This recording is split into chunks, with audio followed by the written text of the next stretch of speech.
There are times when we thought that the Gionee flagship was missing a lot by focusing on only one thing.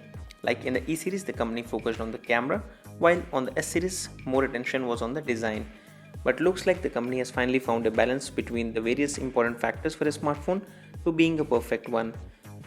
Gionee achieved that in its latest E7 smartphone. Apart from being the 5.5 mm slim, the device has a lot to offer. If you're on PhoneRadar for the first time, I'm Amit and you're watching the review of the Gionee's latest Elife S7 smartphone. We know for a fact that Gionee loves to tag their smartphones as world's slimmest. This time also they have managed to achieve the feat. The company is calling its Elife S7 smartphone the world's slimmest dual SIM smartphone. It is a commendable feat considering the device form factor. This is easily the best looking device company has ever made. Even though it is built on a slim legacy, the device feels more polished and a real deal than its predecessors. The U-shaped side edges make it more stylish as well as give it a solid grip. The full metal build of the device is sandwiched by Corning Gorilla Glass 3 on the front and rear of the device. Talking about the ports placement, on the right side you can find the volume rocker and the power button, while left edge houses the dual SIM slot. The top edge is left empty as the 3.5 mm headset jack is shifted to the bottom edge, and you can also find the micro USB port and speaker placements there. And yes, the speaker grill looks exactly similar to what we can see on the iPhone. One thing which makes the edges more attractive is the dual band cuts seen on the top and the bottom edges. The company has put two microphones on it, the primary one on the bottom, while the secondary one on the back of the top, which is just beside the camera module and the flash. It's amazing how Gionee has managed to put a non-protruding camera module on the S7. So that's about the design. Let's move on to the display. 5.2 inches 1080p display is beautiful with a 79.1% of screen to body ratio. This device has cracked the perfection when it comes to compactness. The Super AMOLED Full HD display with 424 ppi makes it more interesting.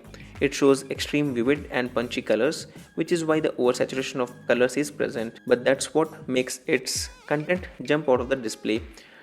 Take it as an advantage or disadvantage, you will eventually end up liking the sharpness. The brightness levels are adequate and are readable under the direct sunlight. We didn't have any particular issues with the display on the S7. The device is powered by a MediaTek MT6752 octa-core processor, which was said to be a competitor for the Snapdragon 615. With 8 Cortex A57 processor clocking at 1.7 GHz, we didn't feel any lag at any point. Supporting the hardware on S7 is the Mali T760MP2 GPU, 2GB of RAM and 16GB of internal storage. Unfortunately, there is no microSD card slot available on this device, as well as there are no 32 and 64GB variant available in the market right now. We have been using the device for almost a month now and there wasn't any lag at all. Talking about the benchmark scores, the device has clocked a 41758 of score in the AnTuTu benchmark application, which is close in the likes of the OnePlus One and the Galaxy S5. It may not be the fastest device in its class, but it makes sure that the experience is smoother. With a combination of powerful chipset and metal body, you will think that the device would heat a lot during gameplay. Well, that's exactly what happened, even when we are not playing games. Apart from the snappy gaming experience we had, the heating was easily noticeable when we are on the voice call for more than 10 minutes. Well, to justify, it is a metal build device and a very slim one, so that's a liability and would always be present on a slim phone. Although the device did manage to cool off within seconds once kept idle. We did the browsing test on the S7 and it performed very well as expected. You can easily pinch to zoom and pan around by holding your fingers on the screen. The response was quick and smooth. With the octa-core chipset, you can hardly see a glitch even if you have dozens of tabs open on your browser. So surfing the web is a delightful experience on this device, there's no doubt about that. Most of the mobile phone brands like to introduce their unique user experience over the Android, and Gionee does the same. The S7 offers company's favorite Amigo interface. Earlier it was portrayed as an UI, but the Amigo UI is now the Amigo OS. We have used the earlier versions of Amigo and were not a fan of the Android skin at all, but it is surprising how the OS has been improved upon. The interface is very clean and simple to use.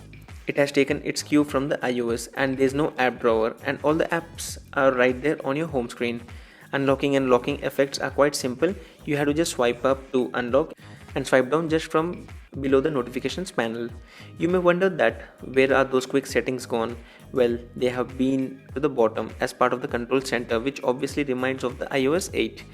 Talking about the bloatware, you will notice dozens of third-party applications pre-installed on this device. Well, this time around you can easily uninstall them without the need of flashing the ROM.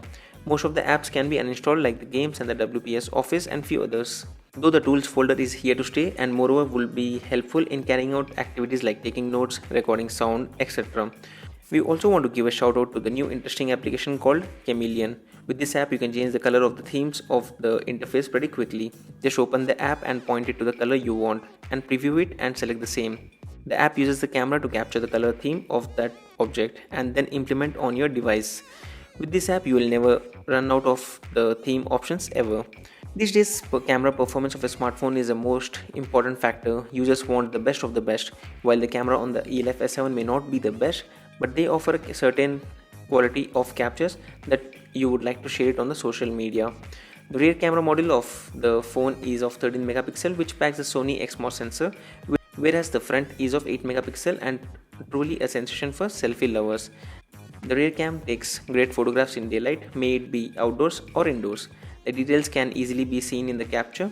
Moreover, the camera app is quite fast, as it doesn't take much time for the app to get ready for another shot. However, the low light captures were not good in auto or even the night mode. But if you have a photography knowledge, then you can crack up the low light perfection with the pro mode on the application, as it allows you to adjust the exposure, ISO and various other factors manually. There are up to 10 modes available on the camera application and you can do a lot of things with it. When you use the 8 megapixel front camera, you can select the face beauty mode to ensure that the capture is no less than amazing. Overall, it's one of the best camera smartphones which you can get in sub 30,000 price range. The 2700 mAh battery is the highest capacity that you can put in a device that is 5.5 mm slim and isn't a phablet, but that doesn't stop the smartphone from functioning all over the day, as it will not turn off in the middle of the night. You'll be surprised to know that even after getting a screen on time of over 4 hours, there was around 20% battery left on the device, which is good as a phablet. The optimization is done in such a way that you will get a maximum battery life out of your device even with a normal usage, and if you are a heavy user, you can still get a commendable amount of screen on time with this device. When push comes to shove, the Gionee Elife S7 can prove to be an excellent choice, of course with some compromises like no micro SD card slot to expand the storage. Its competition in the market by pricing is the Asus Zenfone 2 OnePlus One and the Xiaomi Mi 4, but when compared with the chipset, the Lenovo A7000 and the Meizu M1 Note sport the same processor. While those devices cost around 10,000 rupees and the Gionee cost around 25,000 rupees, if you're looking for a premium device, the Gionee's S7 is a good option. Otherwise, you can still get a good performance out of those mid-range devices. This was a review of the Gionee's Elife S7 smartphone. Don't forget to add a thumbs up if this video helped you and stay subscribed to PhoneRadar for more.